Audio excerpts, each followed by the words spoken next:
Today, I am not in the truck. I'm up at my dad's house. Earlier this weekend, Ashton wrote in. He sent me an email, wanted me to get an answer to him. So here's what he said. He says, "Hey man, I watch your videos on YouTube all the time. Thanks. Glad to have you on board. I'm a truck driver myself, but I've stayed local. I got my CDL after deployment, and I was wondering if you could give me some more advice because I'm about to start with Valley Transportation, and it upsets me to leave my family, but I know it's the only way I can support them due to my job now as a local equipment mover. I'd like to hear from you on some advice." Well, I'm not entirely sure what it is that you're asking, so I'm gonna try and answer this the best that I can.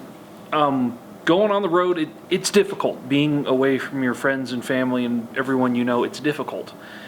And the best thing that I can tell you to do is communicate with the people that matter to you.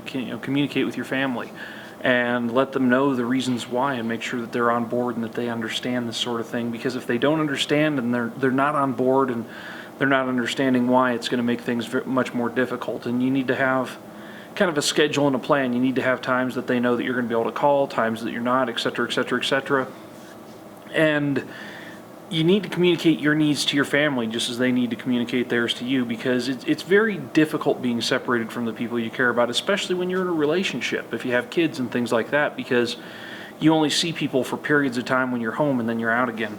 Hauling equipment over the road, I'm not exactly sure what you're going to be doing. I don't know what your level of experience is, so I don't really know that I can offer you any advice right now on that. Basically, the best thing I could say is common sense applies. When you're on the road, the biggest tips on the road that I can give you right now are make sure your dashboard's clean, make sure your truck's clean and kept up.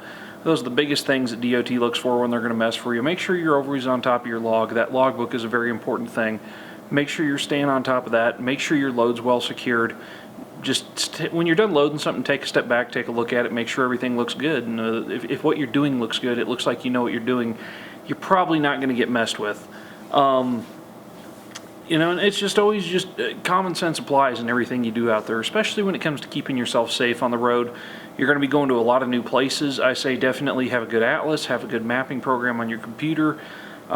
It's a good idea to have a laptop in a truck and have a way to connect it to the internet. That's something that's been very important for me. I like having a GPS, and I was actually going to do this as a separate video, but I think I'm going to go ahead and incorporate this in here, even though I'm going to make a separate video on it. When it comes to a GPS, don't trust your GPS. Make sure that you have verified the route, because like the other day I was in Southern Oregon, I had this route that I was taking. It was a permitted load. I had to follow the road specifically they told me, and the GPS didn't think I was supposed to be on that road, so it kept trying to divert me down these side roads.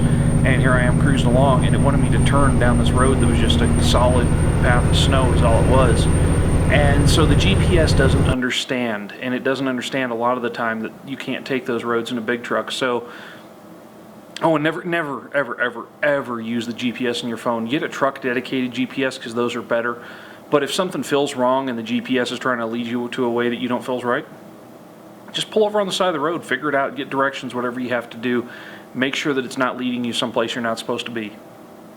As far as that, it's really from your message, that's all the advice that I have for you. I know, your message is a little bit ambiguous, so I'm not entirely sure what it is you were asking. I hope that helps you out. We'll catch up with you guys on the next episode.